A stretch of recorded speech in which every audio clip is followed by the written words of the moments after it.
What is a job that requires little effort, but pays very well?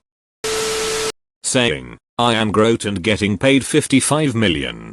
I could never understand why they got Vin Diesel to do this when you could pay the janitor to do the same thing, but getting to the point where someone will pay you 55 million to say I am Groot is less easy. Source, I'm a voiceover artist, ain't nobody paying me that kind of money. He re-recorded all of his lines in 14 different languages. Plus each one had a slightly different emphasis. A good voice actor probably could have done as well, though. Yeah, why didn't this pop up on my LinkedIn job openings? The guy took it seriously. Multiple takes, practiced different inflections, did the role in multiple languages. He could have phoned it in, but he put in the work.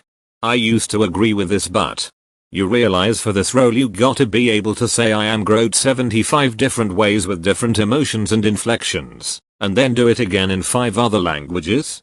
I'm making these numbers up, but you get the point. It was a lot of studio time, not showing up saying I am Groot and collecting a $55 million check for it. Now, that's a lot of money to you, me or our janitor, but also consider the fact that this is 55 million spread across multiple films for someone who typically gets paid 20+ million for regular roles. He could have made the same money or more doing other non-voice acting work and not being the voice of Groot. He learned to say I am Groot in I believe 20 something languages with different inflections depending on the meaning of each particular I am Groot. The amount of study and practice it took to pull that off wasn't easy. Except he wasn't. He got paid 55 million in total for all the films he starred in 2017, in which were 3 massive movies, including F8 which made over $1 billion. He clearly did not get paid that much for Groot. I'm a limo driver. I make $35 per hour driving from point A to point B. Are you also bald by any chance? Might even have a barcode on the back of his head.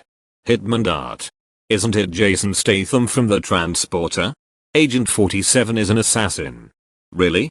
I was always under the impression that it was underpaid. What are the hours like? Do you have to be in a high coal city? Now I feel like a sucker for signing on to a trucking carrier hauling dangerous explosive fluids such as gas, for a measly 33-37 an hour when I could drive a limo, which would carry less risk. Limo drivers in Las Vegas can easily make 6 figures for doing just that. It's crazy. I'm in the limo industry too, and I don't know if I would truly call it easy money. The hours are crazy, the traveling is tiring, the money you make depends on the business, and various other factors out there. It pays well though. My brother-in-law is a security guard for a mineral mine. Mostly walks around and reads books.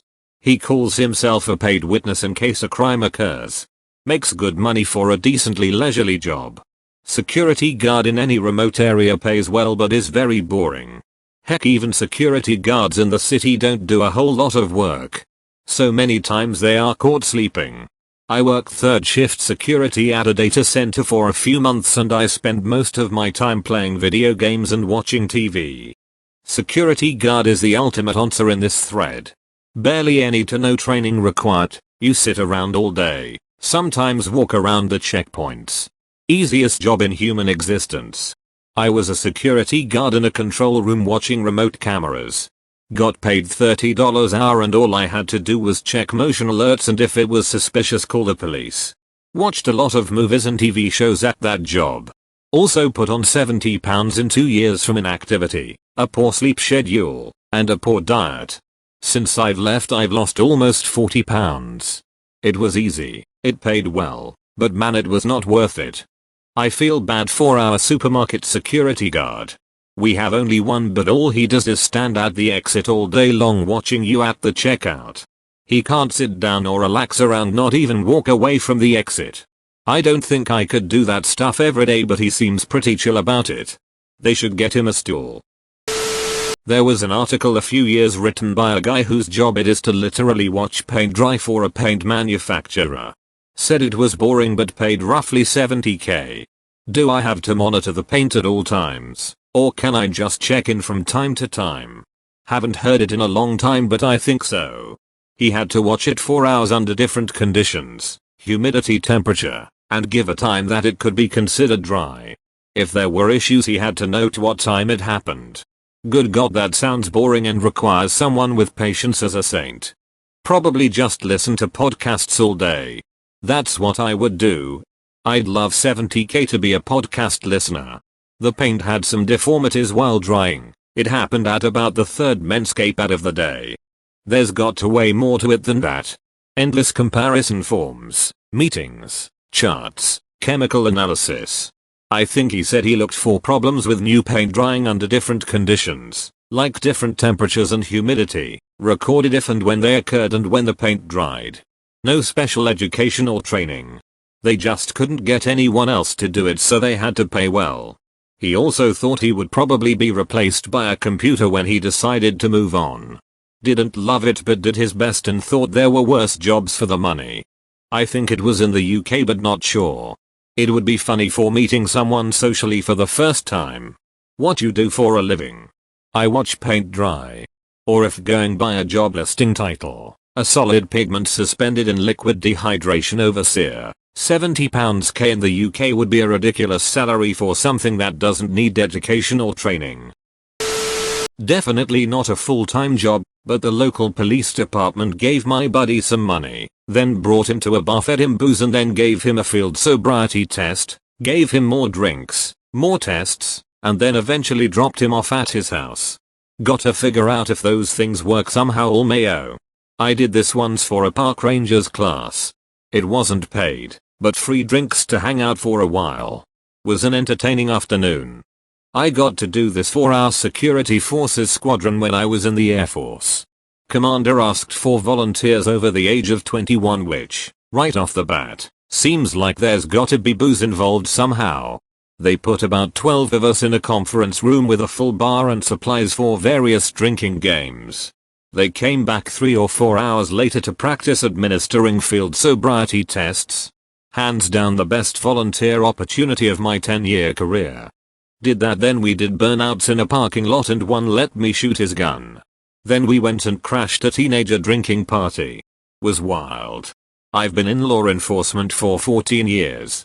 What you're looking for is typically called volunteering for the wet lab for SFSGs, at least in the US. Contact your local police academy and let them know you'd like to volunteer. You'll typically get a predetermined amount of free drinks and snacks, with the trade-off being you get walked through roadsides a few dozen times. I forget the title, but basically escort at government facilities that require a security clearance. Pays like 80-90k and all you have to do is walk non-cleared people like, say, the janitor, around the building and make sure they don't steal anything. If you can pass a detailed background check, you're in. Our maintenance personnel have to do that. Sometimes they make around $42 per hour. I have had to do this task before and it is zero effort, but holy shit is it boring. Basically real life escort missions from Assassin's Creed. Makes sense that it's a little boring, haha. They can only move as fast as the NPC they escort. Yeah, it's the easiest way to make an 8-hour day feel like 12 hours. Plus you get dirty looks from other people who are working since they think you are a lazy ass doing nothing. I had a guy who had to escort me all around Lax. All day long. Even to the bathroom. What is this job ? I might as well use my security clearance for something. Go to a nuclear research facility and apply. Actually, you can go to nearly any federal agency. They don't need to be a super exciting agency if you just care about the money. Everyone from the Department of Transportation to the IRS need to handle highly classified info. Most of it isn't exciting, just sensitive. Just a heads up, friend, there are several groups on LinkedIn and elsewhere that are purely focused on recruiting people who hold a clearance, and some of the gigs are pretty cush. Security at things like naval bases and stuff can make real good money for essentially standing the world's easiest watch for periods of time that would be laughable for anyone who actually stood a military watch. Drawbridge operator. The job itself is crazy easy, it's literally a button pusher, and there's no prerequisite training or experience. Our local operator just retired and because he was town employee his salary was public knowledge. Pulled down 6 figures every year for 45 years. Note, there is obviously massive responsibility and professionalism required, so I'm not dragging anyone that does it. I've always wanted to be the guy that pushes the button to launch spaceships. I feel like I could start at elevators, move to drawbridges, and then boom, I'll crush the launch the spaceship into view. Happy cake day. So define little effort. I work in mining, which can be hard work. But if you start in heavy equipment operation, it isn't. You drive with limited other traffic, or you sit with a joystick and load trucks. It usually starts at $30 per hour but can be as low as $20. And you usually get really long weekends, 5 on 5 off, 7 on 7 off, 28 on 14 off, 14 on 14 off. To get into specialized stuff it takes skill, but to drive a whole truck around all day doesn't.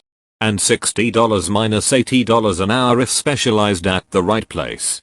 With lots of OT. My wife's uncle was a high crane operator in Manhattan. Owns a huge house on the beach, retired at 55 or so. He tells funny stories about carrying cash around to pay off cops and union guys to get his crane into place. I'm a miner as well. Started my first job underground at $32 an hour.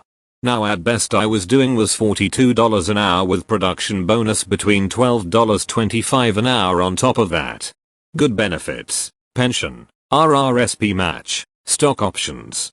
Work 12-hour days but overtime after 8 and on weekends. Currently doing 7 on 7 off but switching companies to 14/14 schedule. It's a little less hourly but more of the other benefits and closer to home. Have friends mining up in the Yukon at $75 an hour. Some days are very hard work but others can be pretty slow. Damn. You need to move to Australia. You'd triple your wage overnight. A friend used to be a rice grader. He would go through a warehouse and inspect batches of rice by putting a handful in a tray and seeing how many grains were broken, how consistent they were, and how much non-rice shit was present. I asked him how it was quantified. He said something along the lines of, IDK man, you just kinda decide. He had zero qualifications or experience in the rice field. It paid $25 per hour, but that's damn good to just make up the rules of rice grading if you ask me. I'm now suddenly worried about the quality of my rice. I'm a raisin farmer. Similar grading system for us. Maybe slightly more technical. Hahaha. I noticed there was a quality statement on a random brand of rice at Costco today. It said something along the lines of X% broken rice grains. I was like, how the fuck grades rice? Welcome to the rice field, motherfucker. Here's $25 per hour starting. Honestly, doing that same thing over and over and over, day on and day out? I'd freak. Being that bored is its own awful kind of torture. It may not be physically hard, but there's a reason solitary confinement is such a horrible punishment. Boredom is madness. Congratulations for making it till the end. Please smash that like and subscribe button for 1 million years of good lucks.